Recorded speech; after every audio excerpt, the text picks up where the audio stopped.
तो P block की पढ़ाई हम लोग कर रहे थे, जिसमें जो बेसिक पी ब्लॉक की प्रॉपर्टीज़ होती हैं, स्पेशली फिज़िकल प्रॉपर्टीज़, उससे रिलेटेड तो देखो हम लोगों की बातचीत हो चुकी थी समाप्त। आज से हम लोग केमिकल रिएक्शंस या फिर मैं ये कहूँ केमिकल रिएक्टिविटी, इस पर्टिकुलर टॉपिक को पढ़ने जा रही हैं। ठीक है, इस पर्टिकुलर टॉपिक में आपको ये पढ़ना है कि आपके जो रिस्पेक्टिव ग्रुप्स हैं, जैसे group number 16, group number 17, group number 18, group number 15, ये किन किन लोगों के साथ रिएक्ट करते हैं और कैसे कैसे रिएक्ट करते हैं, क्या कंपाउंड से बनाते हैं, इस तरीके का। ठीक है, ये बेसिक हम लोगों को बेसिकली काम करना है।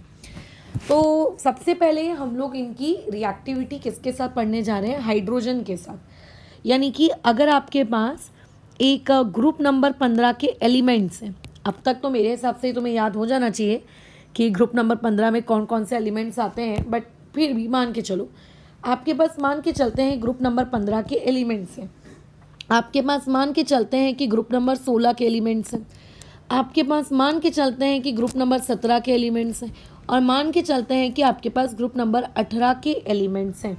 ठीक है, तो ये ग्रुप नंबर 15, 16, 17 और 18, वैसे तो 18 नोबल गैसेस वाला ग्रुप है, वो रिएक्ट नहीं करेगा। ठीक है, उसका जो एक पर्टिकुलर एलिमेंट होता है ग्रुप नंबर 18 का, यानी कि जेनॉन, वो रिएक्ट कर जाता है काफ़ी हद तक। बट फ़िलहाल अगर मैं अभी बात करूं कि इन चारों ग्रुप आप लोगों के हाइड्रोजन के साथ कैसे रिएक्ट करते हैं, तो उसमें ग्रुप नंबर 18 की स्टडी नहीं की जाएगी।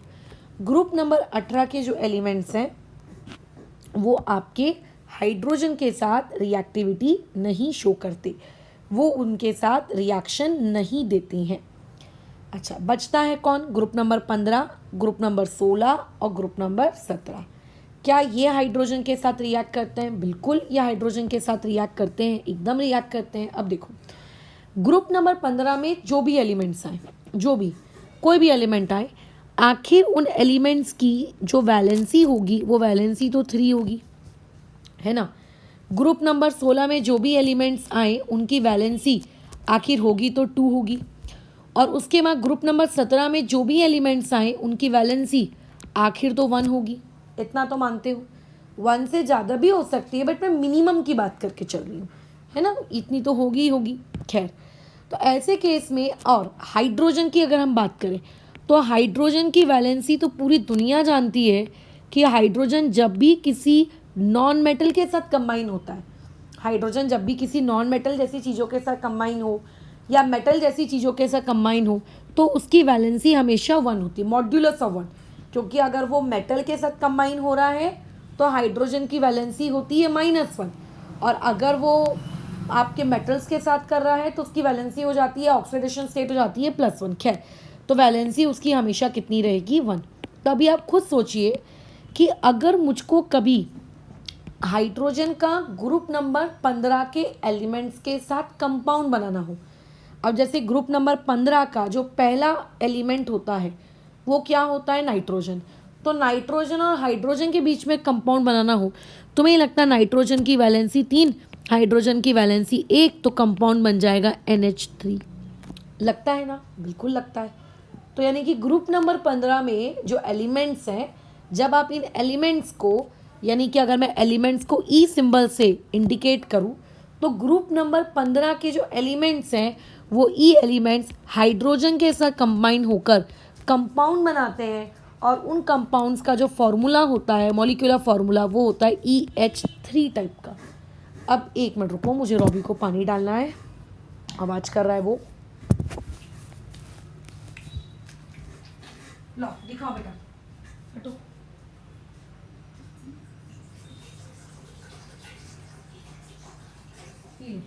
तुम्हारा चिल्ड वाटर,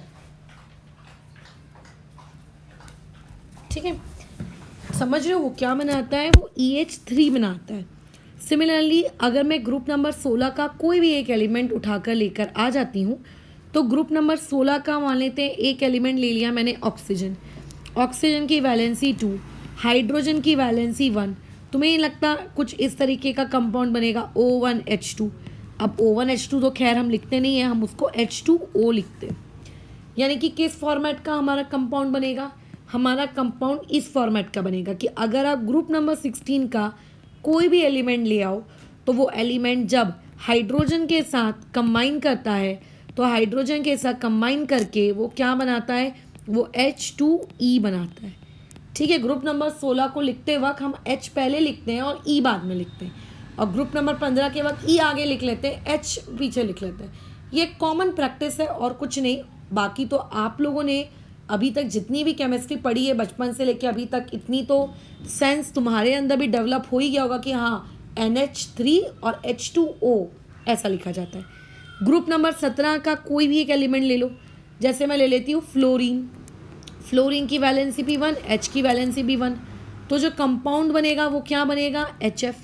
इसका मतलब अगर आपके पास कोई ग्रुप नंबर 17 का एलिमेंट हो और आपके ग्रुप नंबर 17 का एलिमेंट अगर हाइड्रोजन के साथ कंबाइन हो रहा है तो वो किस फॉर्म में रहेगा, वो HE वाले फॉर्म में रहेगा। खैर ग्रुप नंबर 18 तो आप लोगों के होते ही नहीं है ना, ग्रुप नंबर 18 तो आप लोगों के रिएक्ट करते ही नहीं है बराबर। तो जब भी हम लोग ग्रुप नंबर 15, ग्रुप नंबर 16 या ग्रुप नंबर 18 के नॉट 18, इन एलिमेंट्स के इन ग्रुप के जो एलिमेंट्स हैं इनको जब हाइड्रोजन के साथ कंबाइन करते हैं तो ये कंपाउंड बना कर देता है। ग्रुप नंबर 15 का जनरल कंपाउंड किस फॉर्म का दिखता है, EH3, ग्रुप नंबर 16 का H2E और ग्रुप नंबर 17 का HE।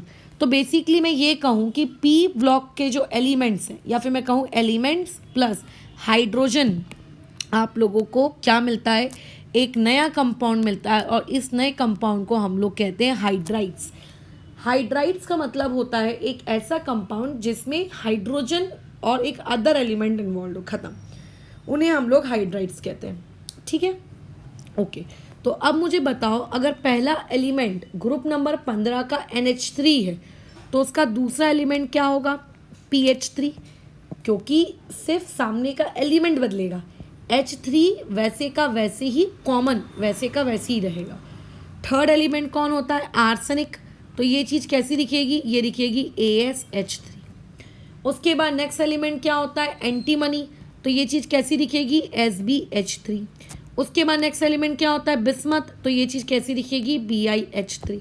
यानी कि ग्रुप नंबर 15 में आपको क्या देखने को मिलता है, NH3, PH3, AsH3, SbH3, BiH3, सिर्फ H3 लग रहा है, बाकी सामने के एलिमेंट्स वैसे के वैसे। सिमिलरली अगर मैं ग्रुप नंबर 16 की बात करूं तो ग्रुप नंबर 16 में क्योंकि पहला एलिमेंट H2O है तो उसके बाद जो नेक्स्ट एलिमेंट क्या होगा, वो क्या होगा, H2S।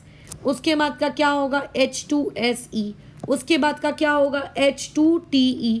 पोलोनियम क्योंकि एक रेडियो एक्टिव है इसलिए मैं उसके बारे में बातचीत नहीं कर रही हूँ।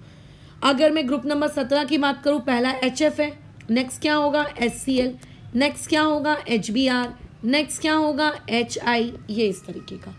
तो यानी कि whenever any element from group number 15, 16, 17 reacts with the hydrogen, they form a new compound and that new compound is known as hydrides।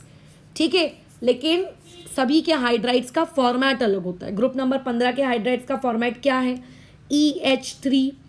Group number 16 के हाइड्राइड्स का फॉर्मेट क्या है आप लोगों का, H2E।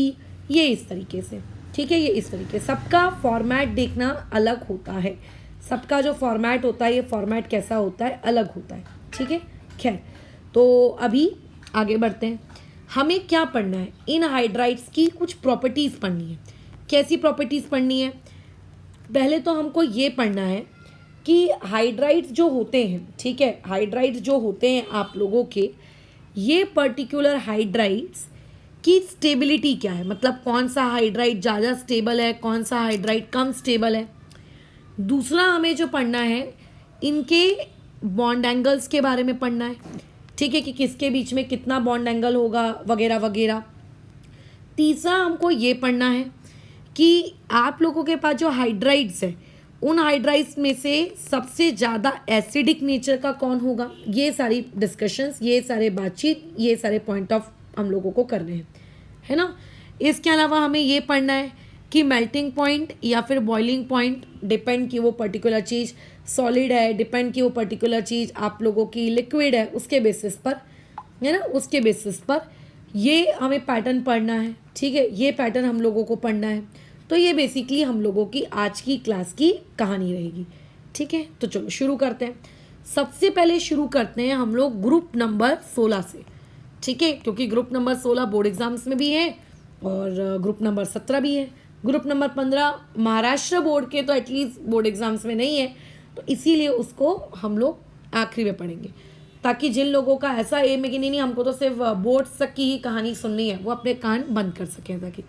तो देखो, ग्रुप नंबर 16 की अगर मैं बातचीत करूं तो ग्रुप नंबर 16 में आप लोगों को पहले तो ये पता होना चाहिए कि हाइड्राइड्स कौन कौन से वहाँ पे पॉसिबल हैं। तो अभी अभी मैंने बताया H2O पॉसिबल है, दूसरा H2S पॉसिबल है, तीसरा H2SE पॉसिबल है, चौथा H2TE पॉसिबल है, राइट। जिसमें से H2O को बहुत सारे लोग जानते हैं, इवन सभी लोग जानते हैं कि वो कौन होता है, पानी होता है, राइट। और जो H2S है उसको भी बहुत सारे लोग माइट भी जानते होंगे कि वो कौन होती है, वो एक गैस होती है जिसके अंदर से एक सड़े हुए रॉटन एग, अंडे की बदबू आती है। तो अभी अगर मैं इनकी फिजिकल स्टेट्स के बारे में बात करूँ इन हाइड्राइड्स के, तो जो H2O होता है वो नॉर्मल रूम टेम्परेचर पे, ठीक है, हम लोग किसकी बात कर रहे हैं, हम लोग रूम टेम्परेचर की बात कर रहे हैं। तो रूम टेम्परेचर पे H2O लिक्विड स्टेट में होता है और बाकी जितने भी उसके हाइड्राइड्स हैं ये सारे के सारे हाइड्राइड्स कौन सी स्टेट में होते हैं, गैस। पेपर में गिव रीज़न आता है कि बताइए कि क्यों आपका जो H2O है वो लिक्विड स्टेट में है और क्यों बाकी के जो उसके अदर एलिमेंट्स हैं वो अदर एलिमेंट्स आप लोगों के गैसियस फॉर्म में हैं। तो इसका रीज़न हम लोग ये देते हैं कि भैया यहाँ पर क्योंकि क्या मौजूद होती है, हाइड्रोजन बॉन्डिंग होती है इसीलिए। और जो बाकी के 3 लोग हैं इन तीनों में क्योंकि कोई हाइड्रोजन बॉन्डिंग नहीं होती, पार्टिकल्स जो होते हैं वो दूर दूर होते हैं, इसका मतलब वो गैसियस फॉर्म में एग्जिस्ट करते हैं। अच्छा, कई लोगों का ध्यान ये होता है कि मैडम फिर H2O रूम टेम्परेचर में सॉलिड क्यों नहीं होता, हाइड्रोजन बॉन्डिंग की वजह से तो सॉलिड होना चाहिए। तो भाई सॉलिड बनने के लिए पार्टिकल्स उतने भी ज़्यादा एक दूसरे के करीब नहीं आ पाते, ठीक है, कि उनके बीच में क्या हो जाए, सॉलिड नेचर एग्जिस्ट करने लग जाए। बट हाँ, उसके लिक्विड होने का रीज़न होता है हाइड्रोजन बॉन्डिंग, ठीक है। अच्छा, थोड़ी सी अगर मैं क्लास 11th की बातचीत करूँ, क्लास 11th की अगर मैं बातचीत करूँ थोड़ी सी, तो देखो क्लास 11th में एक स्टूडेंट क्या पढ़ता है, क्लास 11th में एक स्टूडेंट पढ़ता है बॉन्ड लेंथ के बारे में। बॉन्ड लेंथ का मतलब एक एटम से दूसरे एटम के बीच का डिस्टेंस, कितने डिस्टेंस पर है ये दोनों, है ना। तो यानी कि हाइड्रोजन ऑक्सीजन के बीच में डिस्टेंस कितना है, हाइड्रोजन सल्फर के बीच में डिस्टेंस कितना है, सल्फर सिलीनियम के बीच में, हाइड्रोजन सिलीनियम के बीच में कितना है, सो ऑन। तो देखो, भले ही आपको कुछ पता हो या ना पता हो, इतना तो आपको पता है ना कि जैसे जैसे हम डाउन द ग्रुप जाते हैं एटॉमिक रेडियस बढ़ने लगता है, साइज बढ़ने लगता है। तो यानी कि अगर मैं कहूँ कि मेरा हाइड्रोजन ये है, तो जो मेरा सल्फर होगा वो कुछ इस तरीके का होगा। देखो, सल्फर मेरा ऐसा होगा, है ना। अगर मैं तुमसे ये कहूँ कि मेरा सिलीनियम कैसा होगा, तो जो मेरा सिलीनियम है वो मेरा सिलीनियम बताओ कैसा होगा, मेरा सिलीनियम ऐसा होगा। मतलब मेरा सिलीनियम कैसा होगा, आप लोगों के सल्फर से भी बड़ा होगा, आप लोगों के सल्फर से भी क्या होगा, बड़ा होगा। अगर मैं टेलीरियम की बात करूँ तो टेलीरियम और बड़ा होगा। ये बात समझते हो। तो देखो, अगर आप एक छोटी चीज़ का इस छोटे से सल्फर के साथ आपने बॉन्ड बनाया, ये दोनों छोटे छोटे लोग, दोनों सेम साइज़ के तो नहीं है क्योंकि हाइड्रोजन तो बहुत ही ज़्यादा छोटा है, बट फिर भी हाइड्रोजन छोटा है और सल्फर उससे बड़ा है, ठीक है। लेकिन अगर मैं हाइड्रोजन और सिलीनियम को कंपेयर करूं तो सिलीनियम तो भैया बहुत बड़ा है ना। और मैं टेलीरियम ले आऊँ तो टेलीरियम तो और बड़ा है। तो अगर एटम्स के बीच में साइज डिफरेंस आ जाए, अगर एटम्स के बीच में क्या आ जाए, साइज डिफरेंस आ जाए, यानी कि एक या तो बहुत छोटा और या तो एक तो बहुत बड़ा, तो जितना ज़्यादा साइज डिफरेंस आता है, ठीक है, जितना ज़्यादा क्या आने लगता है, साइज डिफरेंस क्रिएट होता है, बॉन्ड की जो स्ट्रेंथ होती है वो बॉन्ड की स्ट्रेंथ उतनी ही कमज़ोर होती जाती है। यानी कि हाइड्रोजन और आपके टेलीरियम के बीच में जो बॉन्ड बनेगा वो सबसे कमज़ोर होगा, क्योंकि हाइड्रोजन का तो साइज फिक्स है, बट आप अदर एलिमेंट्स का साइज वेरी कर रहे हो। सल्फर का बड़ा, सिलीनियम का उससे बड़ा, टेलीरियम का उससे बड़ा। तो यानी कि सबसे ज़्यादा स्ट्रॉन्ग अगर मैं बॉन्ड की बात करूं तो सबसे ज़्यादा स्ट्रॉन्ग बॉन्ड किसके बीच में होगा? हाइड्रोजन और ऑक्सीजन के बीच में होगा, क्योंकि हाइड्रोजन और ऑक्सीजन का जो साइज है वहाँ पे ज़्यादा डिफरेंस नहीं है। लेकिन अगर तुम हाइड्रोजन से सिलीनियम जाओगे तो सिलीनियम का साइज बढ़ जाएगा, साइज डिफरेंस ज़्यादा हो जाएगा। तो जितना बड़ा बड़ा बड़ा बड़ा बड़ा बड़ा एटम होता जाएगा बॉन्ड उतना ही छोटा छोटा छोटा, मतलब बॉन्ड की स्ट्रेंथ उतनी ही कमज़ोर। तो अगर मैं पूछूं कि सबसे ताकतवर कौन है, ठीक है, अगर मैं सारे हाइड्राइड्स में पूछूं कि सबसे ज़्यादा ताकतवर कौन है, बॉन्ड स्ट्रेंथ सबसे ज़्यादा किसकी होगी, बॉन्ड स्ट्रेंथ सबसे ज़्यादा किसकी होगी, तो सबसे ज़्यादा बॉन्ड स्ट्रेंथ होगी H2O में, उसके बाद किसकी होगी H2S में, उसके बाद किसकी होगी H2Se में, और उसके बाद किस में होगी H2Te में। क्या ये बात क्लियर है? अच्छा, दूसरी चीज़ सुनो, एक और चीज़ जो आपने 11th क्लास में पढ़ी होती है कि फ़िलहाल रिवीजन करने की नीड है, कि जो बॉन्ड की स्ट्रेंथ होती है, इस बॉन्ड की स्ट्रेंथ का बॉन्ड की लेंथ के साथ कैसा रिलेशनशिप चलता है? इनवर्स का रिलेशनशिप चलता है। यानी कि जितना ज़्यादा ताकतवर होगा बॉन्ड, उसकी बॉन्ड लेंथ उतनी ही छोटी होगी, है ना। मतलब अगर कोई बहुत ताकतवर है तो उसका बॉन्ड लेंथ होगा 2 एंगस्ट्रॉम का, और जो कम ताकतवर है, जहाँ पे बॉन्ड स्ट्रेंथ कमज़ोर है, वहाँ पे बॉन्ड लेंथ होगी 10 एंगस्ट्रॉम की। तो अगर कल को कोई तुमसे ग्रुप नंबर 16 के हाइड्राइड्स के बॉन्ड लेंथ का ऑर्डर पूछ ले तो मुझे नहीं लगता कि तुम्हें तकलीफ होनी चाहिए ये बोलते हुए कि मैडम जो बॉन्ड स्ट्रेंथ का ऑर्डर था आप उसको उल्टा कर दीजिए, तो वो किसका ऑर्डर बन जाएगा? बॉन्ड लेंथ का, क्योंकि बॉन्ड लेंथ और बॉन्ड स्ट्रेंथ एक दूसरे के क्या होती हैं? इनवर्सली प्रोपोर्शनल होती है। हमें ये डिस्कशन पता चल गया। क्या हमने कुछ रटा? हमने कुछ भी नहीं रटा। मैक्सिमम लोग जिनके कंसेप्ट क्लियर नहीं है उनको ये ऑर्डर्स रटने पड़ते हैं, और जो रटते हैं उनको चीज़ें कभी भी याद नहीं आएंगी। खैर, दूसरी एक और बातचीत। अब एक बात बताओ, अगर कभी दो एटम्स के बीच का बॉन्ड बहुत ही स्ट्रॉन्ग है, common day to day life के एग्जाम्पल से इसको रिलेट करो। कल को अगर दो चीज़ों के बीच का जो बॉन्ड है वो बहुत ही स्ट्रॉन्ग है, तो स्ट्रॉन्ग बॉन्ड को अगर तोड़ना हो, अगर स्ट्रॉन्ग बॉन्ड को तोड़ना हो तो ज़्यादा एनर्जी लगेगी कि कम एनर्जी लगेगी? ऑब्वियस है कि ज़्यादा एनर्जी लगेगी किसी स्ट्रॉन्ग चीज़ को तोड़ने के लिए। आपने बचपन में वो कहानी सुनी होगी ना, यूनिटी स्ट्रेंथ वाली।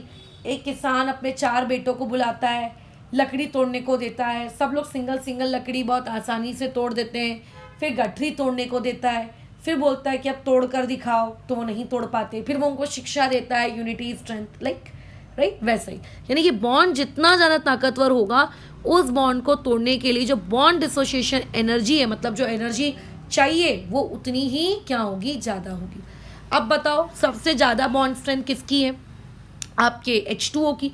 इसीलिए H2O को तोड़ने के लिए जो एनर्जी की रिक्वायरमेंट होगी, जिसको आप ऐसा भी लिख सकते हो, बॉन्ड डिसोसिएशन एनर्जी, मैं शॉर्ट फॉर्म में BDE लिख रही हूँ, और कई बार इसका सिंबल इस तरीके से दिया जाता है। थर्मोडायनेमिक्स पढ़े हो तो पता होना चाहिए कि ये सिंबल ऐसा है। तो सबसे ज़्यादा बॉन्ड डिसोसिएशन एनर्जी किसकी होगी? H2O की होगी, उसके बाद H2S की होगी, उसके बाद H2Se की होगी, और उसके बाद H2Te की। देखो सब कुछ लॉजिकल है, मतलब अगर आपको एक बॉन्ड स्ट्रेंथ के बारे में पता है तो आपको सब कुछ पता है, ठीक है। अगर आपको बॉन्ड स्ट्रेंथ के बारे में पता है तो आपको ऑलमोस्ट बहुत सारी चीज़ें पता है। डन। अच्छा, अब एक और चीज़, मुझे एक बात बताओ, अगर कोई चीज़ बहुत ही ज़्यादा स्ट्रॉन्ग है, मान लेते हैं कोई चीज़ अगर बहुत ही ज़्यादा स्ट्रॉन्ग है, तो स्ट्रॉन्ग चीज़ की स्टेबिलिटी कम होगी कि स्ट्रॉन्ग चीज़ की स्टेबिलिटी ज़्यादा होगी? जैसे मान लेते हैं एक पंख है और बाजू में एक पत्थर है, अगर तेज़ हवा चलेगी तो कौन अपनी स्टेबिलिटी लूज़ करेगा? स्टेबिलिटी मतलब कौन आसानी से उड़ जाएगा, या फिर कौन आप लोगों का मतलब नहीं उड़ पाएगा? तो जो आसानी से उड़ जाएगा उसको हम क्या कहेंगे? कि वो ज़्यादा स्टेबल नहीं है। तो आप यही बोलोगे मैडम पंख, क्योंकि पंख बेचारा हल्का था, वो कमज़ोर था, इसीलिए वो कम स्टेबल था। तो ऐसे केस में अगर मैं तुमसे ये कहूँगी कि आपके पास सबसे ज़्यादा थर्मल स्टेबिलिटी किसकी है, ठीक है, थर्मली कौन स्टेबल है, मतलब हीट एनर्जी देने पर कौन जल्दी टूटेगा, तो आप क्या बोलोगे कि मैडम हीट एनर्जी देने पर सबसे जल्दी टूटेगा टेलीरियम, क्योंकि जितना कोई चीज़ कमज़ोर होती है उसकी थर्मल स्टेबिलिटी उतनी ही क्या होती है, कम होती है।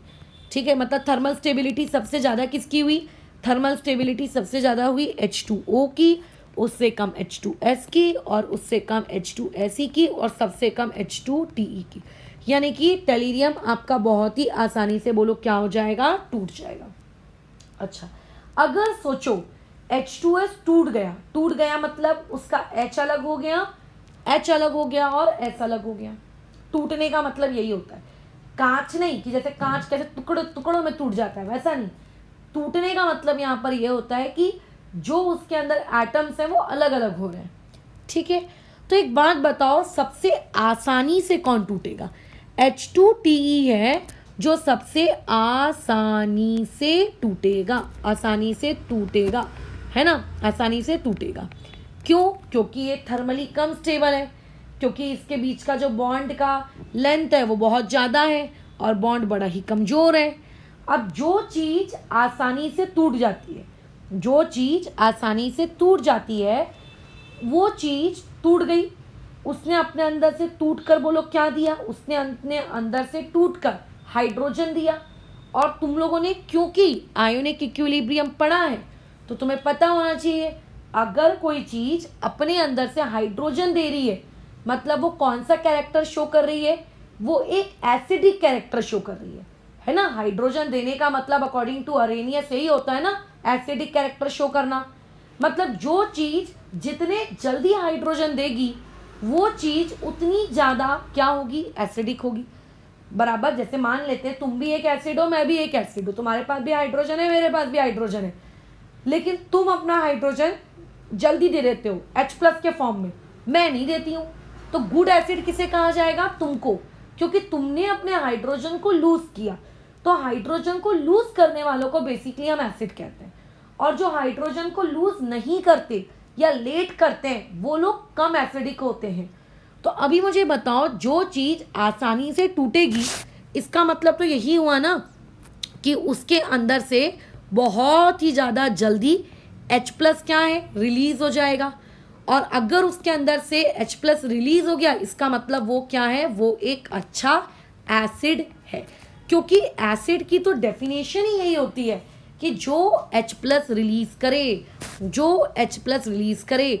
यानी कि अगर मेरा नेक्स्ट हेडिंग होगा कि आप इन 4 लोगों को उनकी एसिडिक स्ट्रेंथ के अकॉर्डिंग अरेंज करो, तो सबसे ज़्यादा एसिडिक कौन होगा, सबसे ज़्यादा एसिडिक होगा वो टेलीरियम। ठीक है, सबसे ज़्यादा एसिडिक कौन होगा, टेलीरियम। और सबसे कम एसिडिक कौन होगा, पानी। इसीलिए तो हम पानी को पी पाते हैं, अगर पानी भी एसिडिक होता बहुत ज़्यादा तो हम नहीं पी पाते। तो क्या ये लॉजिकली क्लियर है क्यों H2 टेलीरियम ज़्यादा एसिडिक है, बस खत्म।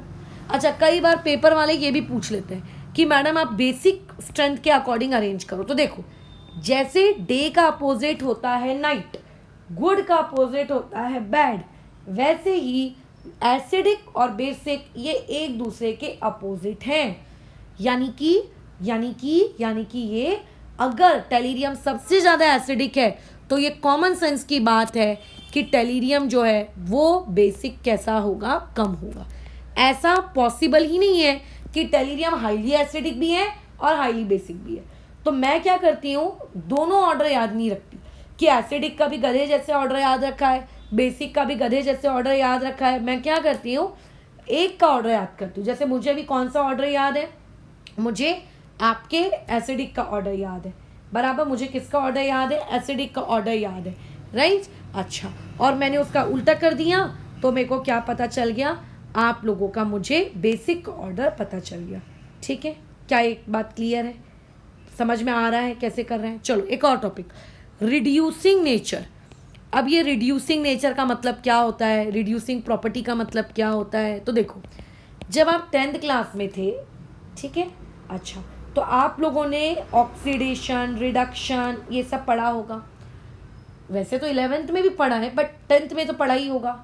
उस वक्त आपको बोला जाता था रिड्यूसिंग एजेंट। तो रिड्यूसिंग एजेंट का मतलब क्या था? रिड्यूसिंग एजेंट का मतलब था एक ऐसी स्पीशीज जो क्या करती है, हाइड्रोजन देने का काम करती है दूसरों को, है ना, जो हाइड्रोजन देने का काम करती है दूसरों को। अब जैसे मान लेते हैं मेरे पास एक बहुत ही खूबसूरत सी एक ड्रेस है। अब मान के चलते हैं मैं बहुत ही कंजूस किस्म की या फिर मैं कहूँ बहुत ही सेल्फिश टाइप की इंसान हूँ। मेरे फ्रेंड एक दिन आती है उसको बोरो करने के लिए कि मुझको वो ड्रेस चाहिए, आप दे दो। तो मैं उसमें क्या करूँगी, नहीं नहीं मेरे को नहीं देना, या फिर मैं 10 बहाने बनाऊंगी, अरे यार मेरी ड्रेस ना भी ड्राई क्लीन के लिए गई है, अरे अभी वो अभी वो अभी वो अभी फलाना अभी ढमकाना। मैं बहुत ही बहाने बनाऊंगी, वो लड़की समझ जाएगी कि अरे यार इसकी देने की कोई इंटरेस्ट नहीं है, इसको ये छोड़ो जाने दो। सेल्फिश। अगर मेरा इंटरेस्ट होगा तो मैं बोलूँगी हाँ हाँ रुक, मैं अब भी तेरे को देती हूँ, है ना, मैं अब भी तुझको देती हूँ, मैं यही कहूँगी। तो रिड्यूसिंग एजेंट का मतलब सब जानते हैं, जो क्या करता है, जो हाइड्रोजन देता है ताकि कोई दूसरा रिड्यूस हो सके। खुद बेचारा ऑक्सीडाइज हो जाता है ना। रिड्यूसिंग एजेंट का मतलब क्या है, गिव हाइड्रोजन टू अदर्स, वो दूसरों को हाइड्रोजन देता है लेकिन इटसेल्फ उस बेचारे के खुद का क्या हो जाता है, ऑक्सीडेशन हो जाता है, क्योंकि दूसरे को उसने हाइड्रोजन दिया तो खुद का उसका क्या हो गया, क्या हो गया, उसका बेचारे का ऑक्सीडेशन हो गया। अब मुझे बताओ कि इन 4 लोगों में सबसे आसानी से कौन हाइड्रोजन देता है? अभी तो हमारी बातचीत हुई थी कि सबसे जल्दी हाइड्रोजन देता है H2 टेलीरियम, यानी कि सबसे ज़्यादा रिड्यूसिंग प्रॉपर्टी किसकी होगी, सबसे ज़्यादा रिड्यूसिंग प्रॉपर्टी किसकी होगी, सबसे ज़्यादा रिड्यूसिंग प्रॉपर्टी होगी टेलीरियम की। तो यानी कि रिड्यूसिंग प्रॉपर्टी का जो ऑर्डर है वो कुछ इस तरीके का होगा, टेलीरियम की तरफ ज़्यादा। और सबसे कम रिड्यूसिंग वाला कौन होगा, H2O, ठीक है, H2O बराबर। और यानी कि ये H2 टेलीरियम क्या कर रहा है, अच्छा रिड्यूसिंग एजेंट है बराबर, क्योंकि जो अपना क्या कर देता है, हाइड्रोजन आसानी से दे देता है, उसको हम लोग क्या कहते हैं, एक अच्छा रिड्यूसिंग एजेंट। क्या कहते हैं उसको, एक अच्छा रिड्यूसिंग एजेंट, ठीक है, एक अच्छा रिड्यूसिंग एजेंट है। साथ ही साथ में H2 टेलीरियम का आसानी से इजीली ऑक्सीडेशन होता है, ठीक है, H2 टेलीरियम का आसानी से इजीली ऑक्सीडेशन होता है, क्योंकि जो रिड्यूसिंग एजेंट अच्छा है तो ऑब्वियस है कि वो खुद का क्या करवा रहा होगा, ऑक्सीडेशन करवा रहा होगा। अगर वो खुद का ऑक्सीडेशन करवा रहा है मतलब वो जल्दी ऑक्सीडाइज हो गया है। तो कई बार पेपर में सवाल आ जाएगा कि H2O, H2S, H2SE, H2O टेलीरियम को उनके ऑक्सीडेशन वाले बिहेवियर के अकॉर्डिंग आप क्या करिए, अरेंज करिए। अच्छा, मैंने इसे पोलोनियम नहीं लिखा है, अगर कल को पोलोनियम भी होता ना तो पोलोनियम को यहाँ आगे ऐसे लिख देते, क्योंकि वो रेडियो एक्टिव है इसलिए मैं नहीं ले रही हूँ। अगर रहता तो बस टेलीरियम के पीछे या टेलीरियम के आगे लिख देना था उसने। खैर, तो सबसे अच्छा रिड्यूसिंग एजेंट कौन होता है, सबसे अच्छा रिड्यूसिंग एजेंट होता है H2T। लेकिन उसमें एक बात ध्यान रखना है कि सबसे पुअर रिड्यूसिंग एजेंट कौन होता है, H2O। ये इतना ज़्यादा पुअर है कि ये बेसिकली रिड्यूसिंग एजेंट है ही नहीं, ठीक है, मतलब इसके अंदर रिड्यूसिंग कैरेक्टर सोचो कितना पुअर है, कितना पुअर है कि ये रिड्यूसिंग एजेंट है ही नहीं, ये रिड्यूसिंग एजेंट ही नहीं है। तो पूरे के पूरे ग्रुप नंबर 16 में H2O जो होता है, इसको अगर मैं छोड़ दूँ तो ये H2O के अलावा बाकी के सभी लोग क्या होते हैं, एक अच्छे रिड्यूसिंग एजेंट होते हैं। बट पानी एक अच्छा रिड्यूसिंग एजेंट नहीं है, ठीक है, एक अच्छा रिड्यूसिंग एजेंट वो नहीं है। क्या ये बात क्लियर है? ऐसी बहुत सारी प्रॉपर्टीज़ होती हैं, ऐसे बहुत सारे पॉइंट्स होते हैं जो आपको पता होने चाहिए किसी भी ग्रुप में कि अच्छा इस ग्रुप में ऐसा जाएंगे तो ये होगा, इस ग्रुप में ऐसा जाएंगे तो वो होगा, ठीक है, ये सारी बातचीत आपको आइडिया होना चाहिए। एक और टॉपिक होता है जिसके बारे में आइडिया होना चाहिए, वो है बॉन्ड एंगल। अब देखो, बॉन्ड एंगल के बारे में आइडिया होने के लिए 11th क्लास की केमिकल बॉन्डिंग पढ़ी हुई होनी चाहिए।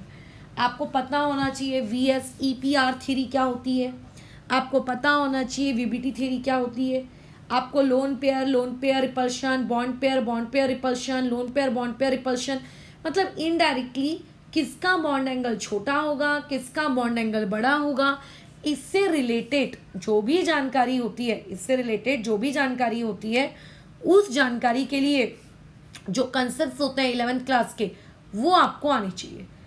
अगर आपको 11th क्लास के वो पर्टिकुलर कंसेप्ट पता है, अगर आपको 11th क्लास के वो पर्टिकुलर कंसेप्ट पता है तो कोई दिक्कत नहीं है, आपको आसानी से टॉपिक समझ जाएगा। अगर आपको वो कंसेप्ट ही नहीं पता है 11th क्लास के तो दिक्कत आ जाएगी। तो अगर मैं बॉन्ड एंगल की बात करूँ तो देखो, आइडियली सभी का जो हाइब्रिडाइजेशन है, ठीक है, अगर मैं हाइब्रिडाइजेशन की बात करूँ तो ऑल ऑफ देम, सभी का, H2O का, H2Se का, सबका हाइब्रिडाइजेशन sp3 है। ठीक है, सबका हाइब्रिडाइजेशन कितना है? sp3। अगर सबका हाइब्रिडाइजेशन, ठीक है, अगर सबका हाइब्रिडाइजेशन sp3 है तो देयरफॉर ऐसा एक्सपेक्ट किया गया कि सभी का बॉन्ड एंगल भी कितना होना चाहिए? इतना होना चाहिए, क्योंकि sp3 हाइब्रिडाइजेशन का बॉन्ड एंगल इतना होता है, आइडियली इतना होता है। ठीक है, अच्छा चलो ठीक है, होना चाहिए। बट एक्चुअली में जो H2O होता है उसका बॉन्ड एंगल होता है 104। उसके बाद में आप लोगों का जो नेक्स्ट आता है H2S, उसके बाद H2Se और उसके बाद आता है H2Te। अब देखो इसमें बॉन्ड एंगल की माया, मैडम फिर तो H2S का भी 104 करो, H2Se का भी 104 करो और H2Te का भी 4 करो, क्योंकि सबके सेम होने चाहिए, क्योंकि सबकी हाइब्रिडाइजेशन सेम है। तो पहले ये समझते हैं कि H2O का बॉन्ड एंगल 104 क्यों आया। देखो H2O के अगर मैं स्ट्रक्चर के बारे में बात करूं तो H2O के स्ट्रक्चर में ये दो लोन पेयर्स आ जाते हैं।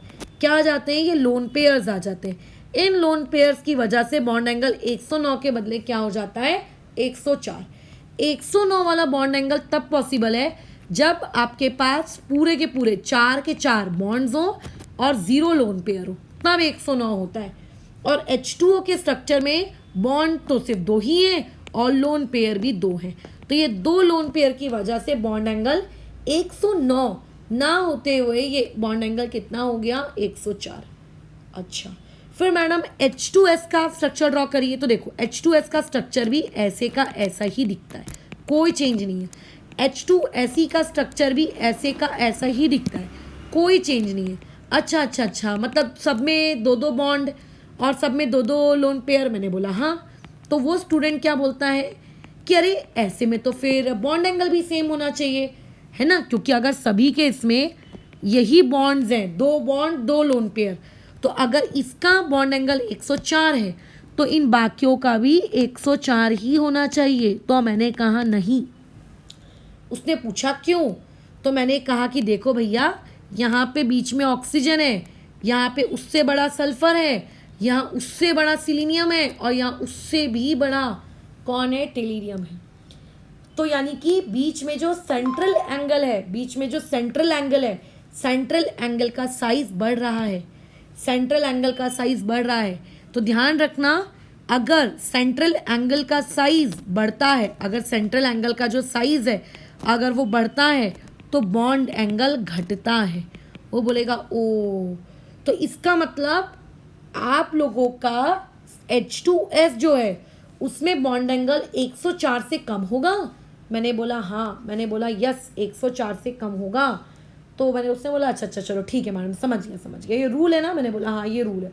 बोलता है ओके समझ गया हमको। तो अब ऐसे में इसका बॉन्ड एंगल होता है कुछ 94 डिग्री के आसपास का। आपको ये बॉन्ड एंगल का डेटा याद नहीं रखना है, सिर्फ आपको ऑर्डर याद रखना है कि H2O से कम किसका होता है? H2S का। फिर मैं बोलती हूँ कि अच्छा सल्फर के बाद अब कहाँ जा रहे हो? सिलीनियम में। तुम बोलते हो यस। मैं बोलती हूँ फिर तो बॉन्ड एंगल और कम हो जाना चाहिए, क्योंकि सल्फर से ज़्यादा बड़ा तो सिलीनियम है ना। तुम बोलते हो यस। तो फिर मैं बोलती हूँ जब तुम टेलीरियम में जाओगे तब तो और साइज बड़ा हो जाएगा, तब तो बॉन्ड एंगल और कम हो जाना चाहिए। तुम बोलते हो यस। लेकिन एक होता है ड्रैगोस रूल, जो केमिकल बॉन्डिंग में क्लास 11th में सिखाया जाता है। वो ड्रैगोस रूल कहता है कि H2S के बाद से H2 टेलीरियम तक यहाँ पे कोई भी कंसेप्ट नहीं लगता किसका? हाइब्रिडाइजेशन का। यानी कि आप जो ये उम्मीद कर रहे हैं कि और बॉन्ड एंगल घटना चाहिए, और बॉन्ड एंगल घटना चाहिए। ये बॉन्ड एंगल और नहीं घटता, ये बॉन्ड एंगल ऑलमोस्ट क्या हो जाता है, कांस्टेंट हो जाता है। और इस पर्टिकुलर रूल को हम लोग कहते हैं ड्रैगोज रूल। मैं लगे तो वीडियो में एक डिस्क्रिप्शन बॉक्स में लिंक दे दूंगी, ताकि तुम ड्रैगोज रूल अगर 11th क्लास का देखना चाहते हो कि आखिर ऐसा क्यों हुआ, तो तुम देख सकते हो। वो चॉइस, अगर तुम्हें याद रखना है तो तुम याद भी रख सकते हो, कोई दिक्कत नहीं है। तो H2S का जो बॉन्ड एंगल है वो क्या होता है आपका 92 के आसपास होता है। तो H2SE का ये 91 होता है और इसका 90 होता है। मतलब आप ये कह सकते हो कि बॉन्ड एंगल के केस में H2O का बॉन्ड एंगल ज़्यादा होता है, H2S का कम होता है, लेकिन उसके बाद में जो आते हैं H2SE, H2TE, इनका भैया अप्रॉक्सीमेटली क्या हो जाता है, सेम। हाइब्रिडाइजेशन सबकी sp3 है, लेकिन बॉन्ड एंगल क्या हो जाता है उन लोगों का, आप लोगों का ऑलमोस्ट कैसा हो जाता है, फिक्स हो जाता है। ठीक है, ये कहानी, ये पर्टिकुलर कहानी। ठीक है, हे भगवान, ये एग्जैक्टली ये। ठीक है, अब क्या करें आगे। अब कोई और भी टॉपिक बाकी रह गया है ग्रुप नंबर 16 का? तो हाँ, एक और टॉपिक होता है, जैसे कि आपने ये पढ़ी हुई है, क्या पढ़ी हुई है, थर्मोडायनेमिक्स। तो आपने इस सिंबल को कहीं ना कहीं देखा होगा, आपने इस सिंबल को कहीं ना कहीं देखा होगा। तो जब आप इस सिंबल को कहीं ना कहीं देखते हो तो आपको पता होना चाहिए इसका मीनिंग क्या है। इसका मीनिंग होता है एंथैल्पी ऑफ फॉर्मेशन। ठीक है, इसके डिफाइन के लिए काइंडली थर्मोडायनेमिक्स को आप रेफर करिए। ठीक है, बराबर। आप इसकी मीनिंग के लिए कि अच्छा एंथैल्पी ऑफ फॉर्मेशन किस बला का नाम है, इस चीज़ को पढ़ने के लिए आप क्या करिए, थर्मोडायनेमिक्स को थोड़ा देख लो। अब अगर मैं एंथैल्पी ऑफ फॉर्मेशन की बात करूं, तो एंथैल्पी ऑफ फॉर्मेशन ऑक्सीजन की, मतलब H2O की, H2S की, H2SE की, H2OTE की, सबकी अलग अलग है। बस इसमें आपको एक ही डेटा याद रखना है कि इसमें H2TE की सबसे ज़्यादा है, उसके बाद ये डेटा कैसा होता जाता है आपका, डिक्रीज होता जाता है। ठीक है, ये बस इतना याद रखना है। तो इससे हमने क्या सीखा, थोड़ा हमने आज जितनी भी पढ़ाई की, उस पढ़ाई से एक वन वर्ड में हम चीज़ों को समराइज़ कर लेते हैं। वैसे तो मैंने तुम्हें सारे लॉजिक्स दिए कि क्यों होता है, कैसे होता है, सब बताया, लेकिन फिर भी एक बार चीज़ों को समराइज़ कर लेते हैं। क्या समराइज़ करेंगे कि आपको अगर कोई ये पूछे, जैसे कि कोई ये पूछ सकता है, देखो स्टार्टिंग से बात करते हैं, बॉन्ड स्ट्रेंथ सबसे ज़्यादा किसकी है, H2O की ज़्यादा है। अच्छा, बॉन्ड डिसोसिएशन एनर्जी सबसे ज़्यादा किसकी है, H2O की ज़्यादा है। थर्मल स्टेबिलिटी किसकी ज़्यादा है, H2O की ज़्यादा है। तो हम ऐसा लिख सकते हैं कि bond strength comma bond dissociation energy comma thermal stability. अच्छा, और भी देख लो, और कौन से हैं, और कौन से जिनमें H2O सबसे ज़्यादा है। देखो देखो देखो कौन है वो, बेसिक भी है, बट मैं बेसिक को नहीं याद रखती, क्योंकि अगर आपको एसिडिक याद है तो ऑटोमेटिकली बेसिक भी याद होता है। अच्छा, रिड्यूसिंग भी नहीं, बॉन्ड एंगल है ना। ये वो 4 प्रॉपर्टीज़ हैं जिनमें आपकी वैल्यू H2O के लिए सबसे ज़्यादा होती है, और जैसे जैसे आप डाउन द ग्रुप जाते हो तो डाउन द ग्रुप जाने पर ये वैल्यूज़ क्या होती हैं, डिक्रीज होती जाती हैं, है ना। तो bond strength, bond dissociation energy, thermal stability और बॉन्ड एंगल, ठीक है, ये चारों डेटा डाउन द ग्रुप जाने पे क्या होता है, डिक्रीज। ये मेरे डिक्रीज का सिंबल है।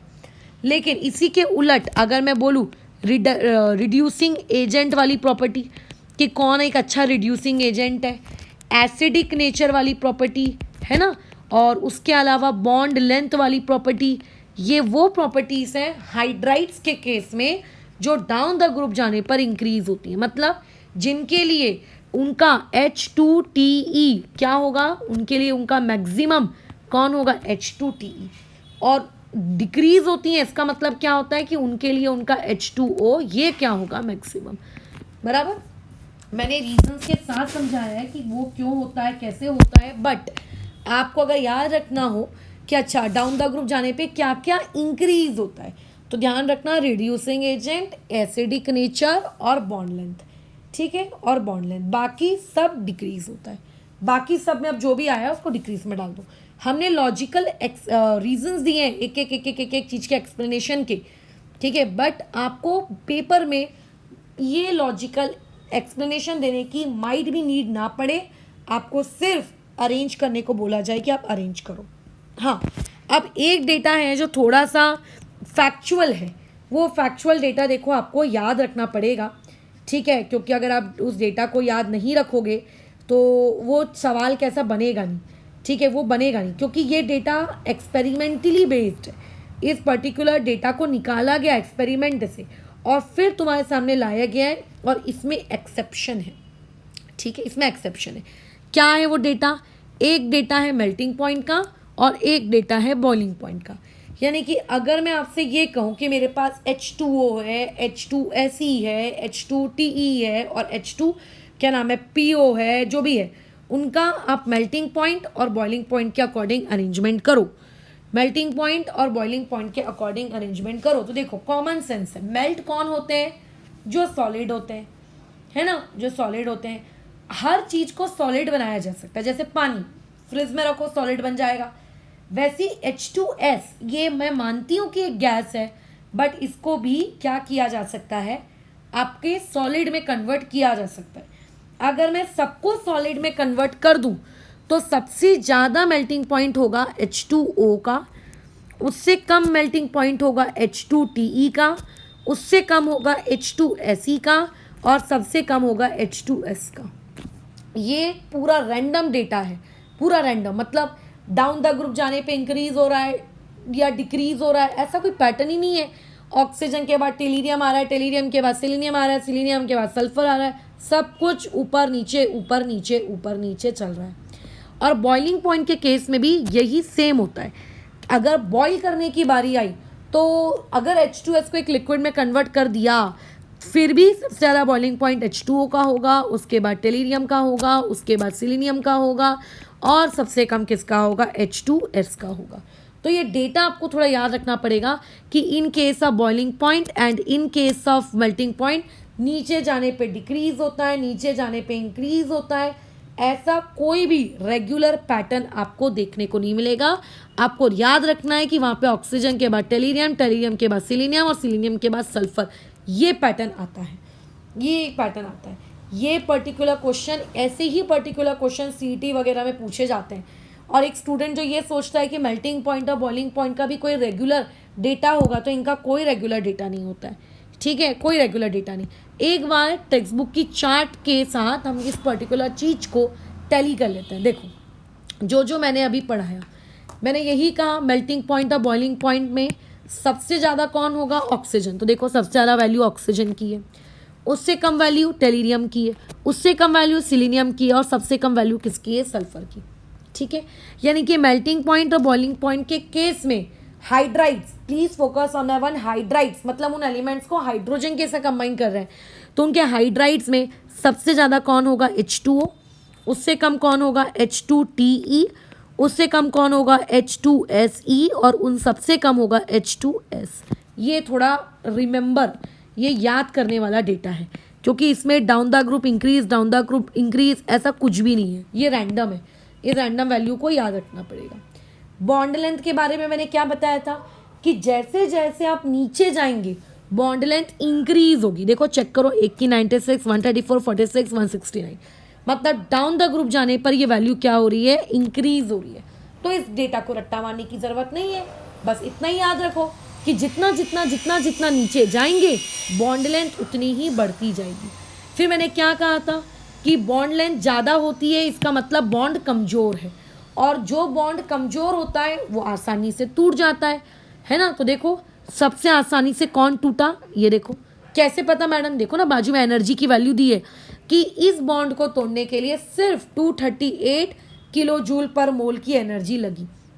तो यानी कि बॉन्ड तोड़ने के लिए जो एनर्जी लगती है डाउन द ग्रुप जाने पे वो वैल्यू क्या हो जाती है? डिक्रीज। अगर बॉन्ड लेंथ इंक्रीज होती है तो बॉन्ड एनर्जी डिक्रीज होती है। डेल्टा एच फॉर्मेशन भी, जितना आप नीचे नीचे नीचे नीचे जाओगे उसको फॉर्म करने के लिए उस फॉर्मेशन के दौरान जो एनर्जी रिलीज होगी या वट एवर जो उसका मीनिंग है वो इंक्रीज होगा। बॉन्ड एंगल मैंने कहा था डिक्रीज होता है, बट देखो यहाँ पे ऑलमोस्ट कांस्टेंट है ना। अच्छा, ये पी के ए की वैल्यू, अब ये पी के ए क्या होता है, एक मिनट रुको।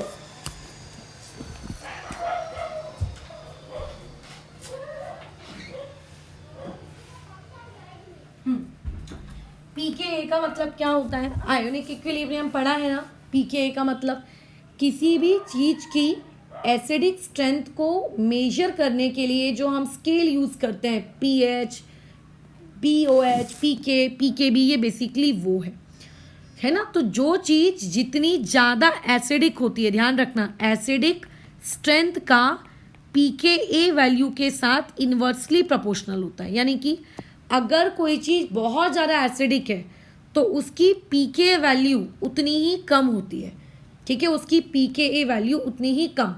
तो मैं कभी भी पी के ए और मैं कभी भी पी के बी के टर्म्स में नहीं पढ़ाती हूँ, मैं हमेशा एसिडिक स्ट्रेंथ के टर्म्स में पढ़ाती हूँ।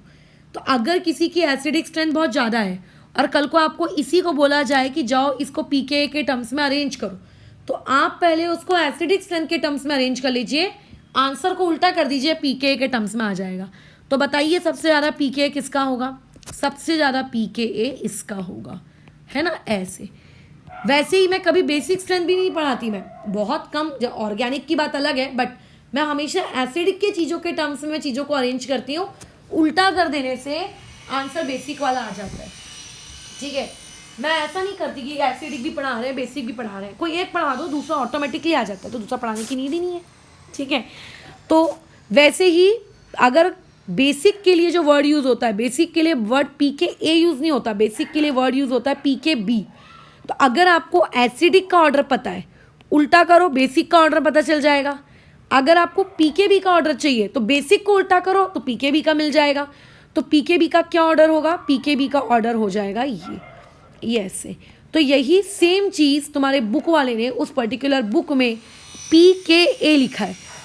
तो पी के ए से घबराना नहीं है, हम जानते हैं कि सबसे ज़्यादा एसिडिक कौन होता है, H2TE। अगर मैं एसिडिक स्ट्रेंथ की बात करूँ तो सबसे ज़्यादा एसिडिक कौन होता है, H2TE। यानी कि जितना तुम नीचे जाओगे एसिडिक स्ट्रेंथ उतनी ही ज़्यादा बढ़ जाएगी, एसिडिक स्ट्रेंथ उतनी ही ज़्यादा बढ़ेगी। तो लेकिन पी के ए की वैल्यू घट जाएगी, क्योंकि एसिडिक स्ट्रेंथ का और पी के ए का इन्वर्स रिलेशनशिप है। यही मैंने पढ़ाया है। थर्मल स्टेबिलिटी भी मैंने पढ़ाई थी कि सबसे ज़्यादा थर्मली स्टेबल कौन होगा, जो टॉप में है। जितना नीचे नीचे जाओगे थर्मल स्टेबिलिटी घटेगी, बताए थे थर्मल स्टेबिलिटी घटेगी, राइट। अच्छा, साथ में ये भी बताया था रिड्यूसिंग नेचर का। तो देखो बुक में भी लिखा है कि H2S, H2SE और सबसे अच्छा रिड्यूसिंग होगा H2T। और मैंने बताया था कि H2O जो है वो रिड्यूसिंग प्रॉपर्टी शो नहीं करता, तो देखो उसमें लिखा है एक्सेप्ट H2O, है ना। अब मैंने ये सारा डिस्कशन कर लिया किसके लिए, ग्रुप नंबर, किसके लिए, ग्रुप नंबर 16 के लिए। कितने सारे पॉइंट्स पढ़ा दिए तुम्हें ग्रुप नंबर 16 के लिए, सोचो। अब यही सेम पॉइंट ऑफ डिस्कशन किसके लिए किया जाएगा, ग्रुप नंबर 17 के लिए। ग्रुप नंबर 17 के हाइड्राइड्स कौन कौन है, HF है, HCl है, HBr है, HI है। वो नीचे में जो एस्टेटाइन होता है ना, उसके बारे में तो डिस्कशन करो ही मत, ठीक है। उसको तो वैसे भी अगर आपने 10th तक भी अगर पढ़ाई की है तो आपको पता होगा कि हेलोजेंस की जब भी हम पढ़ाई करते हैं तो हम कभी भी उस एस्टेटाइन के बारे में तो भैया कुछ मुंह खोलते ही नहीं है। उस एस्टेटाइन के बारे में तो हम कुछ भी मुंह नहीं खोलते। तो ग्रुप नंबर 17 यानी कि HF, HCl, HBr और HI, ये चीज़ें हैं हम लोगों के पास, बराबर, ये है। खैर, अब तुम मुझको बताओ, जितना मैंने ऊपर डिस्कशन किया उस डिस्कशन के अकॉर्डिंग जितना नीचे नीचे जाओगे बॉन्ड लेंथ, बोलो क्या होगी, बॉन्ड लेंथ बढ़ेगी। तो यानी कि सबसे ज़्यादा बॉन्ड लेंथ किसकी होगी, मैक्सिमम बॉन्ड लेंथ किसकी होगी, HI की होगी मैक्सिमम बॉन्ड लेंथ। और मिनिमम किसकी होगी, HF की होगी। समझ गए, बीच में कोई एक्सेप्शन नहीं है। सबसे ज़्यादा बॉन्ड लेंथ HI की, उससे कम Br की, उससे कम Cl की, उससे कम HF की।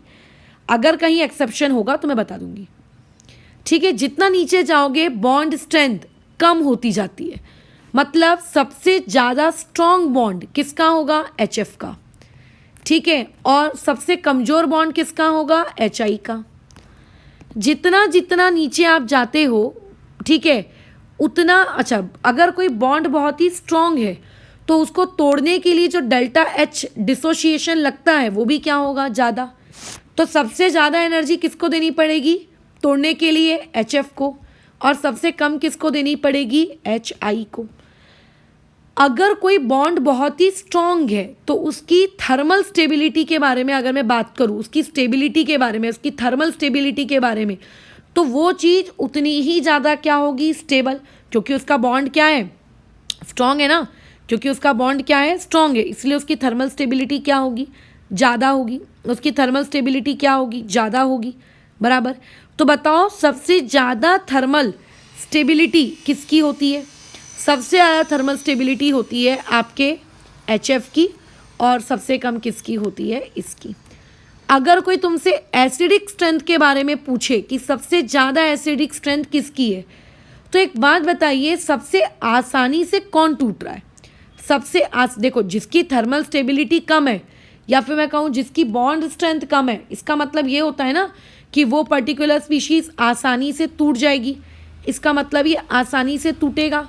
और जो आसानी से टूट जाता है वो अपना एच जल्दी रिलीज़ कर देता है। तो इसीलिए H F, H C L, H B R, H I, इनमें सबसे ज़्यादा एसिडिक कौन होता है, एच आई, और सबसे लीस्ट एसिडिक कौन होता है, ये।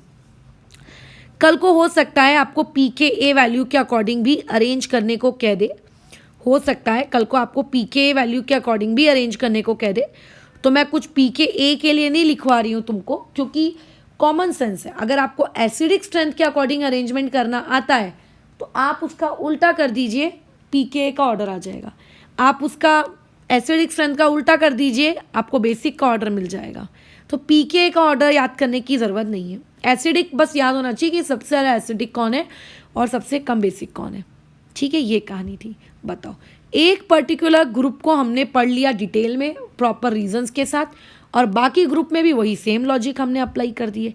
ऐसे पढ़ी जाती है केमिस्ट्री, ऐसे नहीं रटा जाता है कि ग्रुप नंबर 16 का ये ऑर्डर, ग्रुप नंबर 17 का ये ऑर्डर। ऐसे तो करते जाओगे तो कितना याद करोगे, नहीं है ना इतना याद कर पाना पॉसिबल, ठीक है। अच्छा, लेकिन मैडम ऊपर जब आपने ग्रुप नंबर 16-17 पढ़ाया था तो वहाँ मेल्टिंग पॉइंट में और बॉइलिंग पॉइंट में एक्सेप्शन था, है ना, क्योंकि वहाँ कोई ऑर्डर फॉलो नहीं हो रहा था। तो क्या यहाँ पे भी इनके मेल्टिंग पॉइंट और बॉइलिंग पॉइंट में कोई एक्सेप्शन है, क्या यहाँ पे भी इनके मेल्टिंग पॉइंट और बॉइलिंग पॉइंट में एक्सेप्शन है, बिल्कुल यहाँ पे भी इनके मेल्टिंग पॉइंट और बॉइलिंग पॉइंट में एक्सेप्शन है।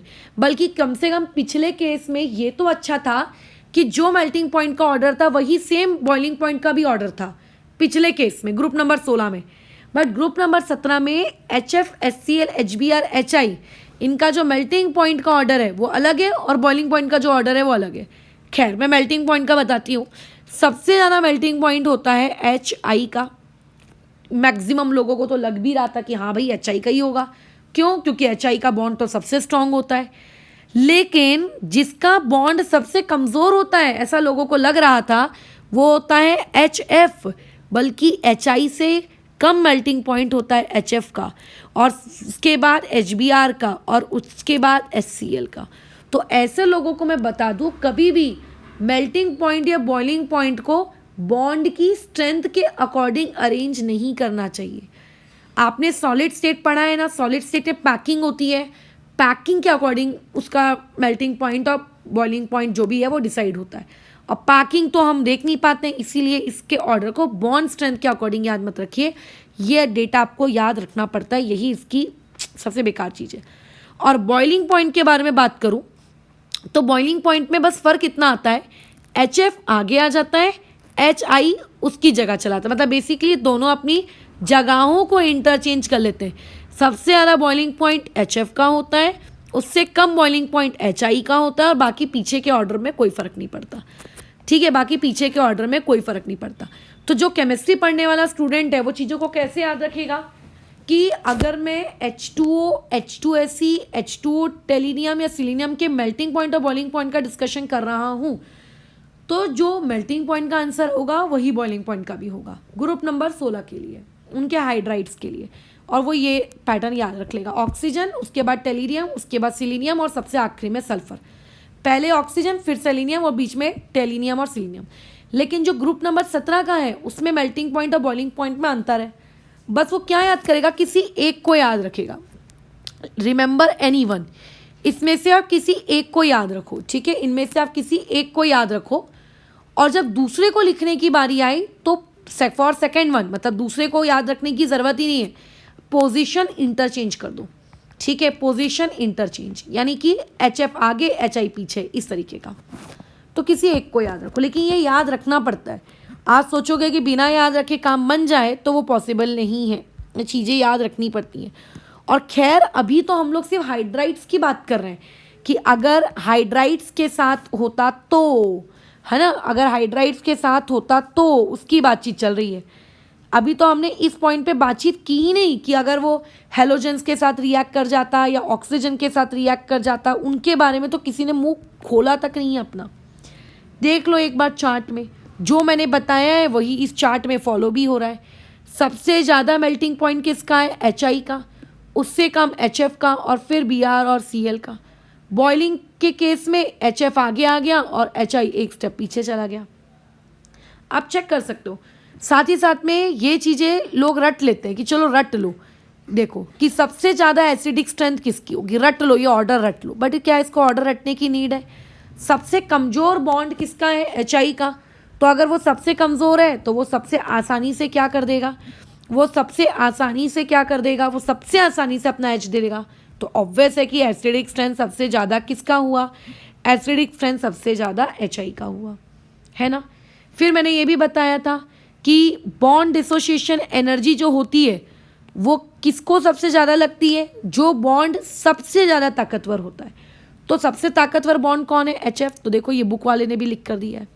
फिर थर्मल स्टेबिलिटी, जो सबसे ज़्यादा ताकतवर होगा उसकी थर्मल स्टेबिलिटी भी ज़्यादा होगी, देखो ये बुक वाले ने लिख कर दिया है। तो ऐसे कैसा होता है, ठीक है, बराबर ऐसा कैसा होता है कि चीज़ें जो आपको दी हुई होती है ना बुक में, वो समझनी पड़ती हैं। अगर आप उन्हें समझ लेंगे तो दिक्कत नहीं है। अगर आप उन्हें बिना समझे घोटेंगे कि चलो घोट लो तो दिक्कत है, तो फिर तो तकलीफ़ आ जाएगी, अरे यार ये कैसे काम चल रहा है, कैसे हो रहा है, ठीक है। तो बिना घोटे कैसे पढ़े, वो ये चीज़ थी। बस कुछ अक्ल के दिमाग में होनी चाहिए, कुछ अक्ल, यानी कि इतना पता होना चाहिए कि बॉन्ड स्ट्रेंथ अगर ज़्यादा है तो तोड़ने में ज़्यादा एनर्जी लगेगी, इतना तो थोड़ा बहुत पता होना ही चाहिए आपको। खैर और कुछ है क्या, देखो ग्रुप नंबर 18 के लिए हम लोग ऐसी कोई बातचीत नहीं करते। देखो यहाँ पे लिखा भी है, noble gases are chemically inert toward hydrogen due to their stable electronic configuration. ऐसा नहीं है कि नोबल गैसेस किसी के साथ कंपाउंड नहीं बनाती हैं कंपाउंड, बट अभी आज की क्लास में हम लोग स्पेसिफिकली किसको पढ़ रहे हैं, आज की क्लास में हम स्पेसिफिकली हम हाइड्रोजन के साथ उनकी रिएक्शन पढ़ रहे हैं। तो नोबल गैसेस हाइड्रोजन के साथ कुछ भी रिएक्शन नहीं करती हैं, और क्योंकि वो कुछ भी रिएक्शन नहीं करती हैं इसके लिए उनका क्या होता है, कोई चार्ट या कोई ऑर्डर के बारे में हम लोग किए ही नहीं है। और तुम्हें पता है ये जो थर्मल स्टेबिलिटी का जो ये ऑर्डर है, ये आपका जो JEE 2005 है, तब ये पर्टिकुलर क्वेश्चन आया था कि which of the following is the correct option regarding the stability of hydrogen halides. तो ये देखो आपको बन जाता, अगर लेट्स से ये आपके पास उस ज़माने में सवाल होता तो ऐसे ही टेक्स्ट बुक से सवाल पूछे जाते। लेकिन दिक्कत ये होती है कि हम लोग ध्यान नहीं देते, हमें लगता है कि अरे रट लो, रटना नहीं है, रट के करोगे तो नहीं बनेगा, रट के करोगे तो बिल्कुल भी नहीं बनेगा। खैर अगर मैं अब ग्रुप नंबर 15 की बात करूँ, क्योंकि ग्रुप नंबर 15 के भी तो मैडम हाइड्राइड्स होंगे। अच्छा भले ही महाराष्ट्र बोर्ड में ग्रुप नंबर 15 नहीं है उनके बोर्ड एग्जाम्स में, बट अगेन जैसा मैंने बताया जिनका टारगेट थोड़ा सा भी ऊपर का है उन लोगों के लिए तो ग्रुप नंबर 15 भी तो इक्वली ही इम्पॉर्टेंट है। ग्रुप नंबर 15 में उनको कोई ऐसी एलर्जी है नहीं। तो जो चीज़ें अभी मैंने आपको ग्रुप नंबर 16 के लिए बताई, जो चीज़ें मैंने आपको अभी ग्रुप नंबर 17 के लिए बताई, जो रूल्स बताए, वो सारे रूल्स यहाँ पे आपके ग्रुप नंबर 15 के लिए भी वैलिड्स हैं। ठीक है, ग्रुप नंबर 15 के लिए भी ये सारे के सारे रूल्स वैलिड है कि डाउन द ग्रुप जाने पर बॉन्ड लेंथ कम हो जाएगी, बॉन्ड लेंथ बढ़ जाएगी, बॉन्ड स्ट्रेंथ कम हो जाएगी। ये सारे रूल्स उस वक्त उस ज़माने के लिए भी वैलिड है। खैर मैं एक बार देख लेती हूँ इनकी 11th क्लास की बुक में कोई चार्ट है क्या? अगर होगा तो मैं तुम्हें दिखा देती हूँ, 2 मिनट रुको, नहीं तो अदरवाइज़ मुझे एनसीईआरटी का पी ब्लॉक फिर डाउनलोड करना पड़ेगा। केमिस्ट्री इन एवरीडे लाइफ आ गया यहाँ पे। तो हाइड्रोकार्बन्स हैं, ये कौन सा चैप्टर है? ये आइसोमेरिज्म है। ये कौन सा है? अच्छा, ये अभी भी वही चल रहा है। ये रेडियो एक्टिविटी है। ये तो केमिकल इक्विलिब्रियम आ गया। अरे पी ब्लॉक है किधर? रुको रुको रुको रुको, पेज नंबर देखना पड़ेगा। अच्छा, चैप्टर नंबर 9 है, 123 पेज नंबर पे, 123। वो 117 पे आए हैं अभी तो। ये कौन सा पेज नंबर है? 123। ठीक है, चलो ग्रुप नंबर 15 में आ जाते हैं। ग्रुप नंबर 15 के बारे में देख लेते हैं। जो मैंने अभी जितनी बातचीत बताई, क्या वो ग्रुप नंबर 15 के लिए भी वैलिड है क्या? चलो देख लो, कहाँ है? कोई चार्ट है क्या? अरे इन्होंने खैर ग्रुप नंबर 15 के लिए कोई चार्ट ही नहीं दिया। ठीक है, तुम्हारे पास एनसीईआरटी होगी केमिस्ट्री की। ठीक है, तुम अगर एनसीईआरटी खोलोगे और क्योंकि जो 12th क्लास की एनसीईआरटी है उनके सिलेबस में ग्रुप नंबर 15, 16, 17, 18 इनको चारों को एक साथ रखा गया है। तो आप चाहो तो उस एनसीईआरटी को ओपन करके मेरी बात का जस्टिफिकेशन देख सकते हो। अदरवाइज ये बात याद रखना कि यही सारे नियम, ऑल अबोव नियम्स आर वैलिड फॉर किसके लिए? Group number 15। सारे के सारे नियम सिवाय मेल्टिंग पॉइंट और बॉइलिंग पॉइंट के, सारे के सारे नियम आपके ग्रुप नंबर 15 के लिए भी वैलिड है। ठीक है, ग्रुप नंबर 15 ऐसा कोई अनोखा ग्रुप नहीं है। ग्रुप नंबर 15 की अगर बात करोगे तो वहाँ पे NH3 होगा, वहाँ पे PH3 होगा, वहाँ पे आपका ASH3 होगा। ठीक है, उसके अलावा वहाँ पे SbH3 होगा। तो जो हमने बातचीत की थी ना कि डाउन द ग्रुप जाने पर आपका बॉन्ड लेंथ बढ़ जाता है, ये वगैरह वगैरह, वो सब यहाँ वैलिड होगा। यानी कि ये जो पूरा का पूरा तुम्हारा चार्ट है, रुको मैं इसको कॉपी कर लेती हूँ, 2 मिनट।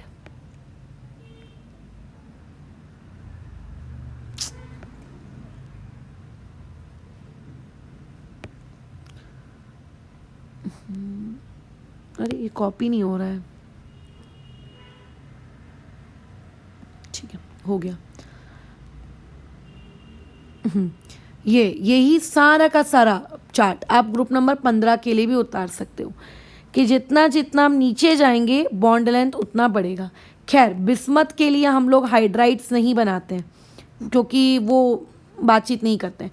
अच्छा, और उसके अलावा अगर मैं इसकी बात करूं आपके बॉन्ड स्ट्रेंथ की, तो सबसे ज़्यादा एनर्जी तोड़ने के लिए किसको लगेगी? आपके SbH3 को ही लगेगी। डेल्टा H फॉर्मेशन भी नीचे जाने पे क्या होगा? बढ़ेगा। ठीक है, डेल्टा H फॉर्मेशन की अगर बात करूँ तो इसके लिए मिनिमम होगा और नीचे जाने पे बढ़ेगा, यानी कि इसके लिए मैक्सिमम होगा। अगर मैं एसिडिक स्ट्रेंथ की बात करूँ तो जितना आप नीचे जाओगे एसिडिक स्ट्रेंथ उतनी ही ज़्यादा क्या होगी? बढ़ेगी। वही सब रिड्यूसिंग एजेंट सबसे अच्छा कौन होगा? सबसे अच्छा रिड्यूसिंग एजेंट होगा BiH3 बिस्मथ। ठीक है, वो सबसे अच्छा होगा, है ना। सबसे अच्छा बेसिक कौन होगा? तो अगर रिड्यूसिंग ये बहुत अच्छा है इसका मतलब एसिडिक भी है, और उसके बाद जो NH3 है वो सबसे अच्छा बेसिक होगा। ये सारी चीज़ें हैं। और उसके अलावा मेल्टिंग पॉइंट और बॉइलिंग पॉइंट का एक्सेप्शन आपको यहाँ याद रखना पड़ेगा, वो एक तकलीफदायी काम है, बट क्या करें। तो बिस्मथ के लिए मेल्टिंग पॉइंट और बॉइलिंग पॉइंट वाला जो कंसेप्ट है वो देखो, मेल्टिंग पॉइंट के कंसेप्ट में बिस्मथ को काउंट नहीं किया जाता है, और बिना बिस्मथ के सबसे ज़्यादा मेल्टिंग पॉइंट होता है अमोनिया का, उससे कम होता है SbH3 का, उससे कम हो जाता है ASH3 का, और उससे कम हो जाता है PH3 का। मतलब ये भी आप लोगों के ऑक्सीजन वाले के जैसा ही है। वहाँ पे सबसे आगे देखो ऑक्सीजन था, यहाँ पे सबसे आगे नाइट्रोजन है, वहाँ सबसे पीछे फॉस्फोर, यहाँ सबसे पीछे फॉस्फोरस है, वहाँ सबसे पीछे सिलीनियम सल्फर था, और बीच में क्या था? बीच में आप लोगों का सिलीनियम और टेलीरियम। तो यहाँ पे भी वही है।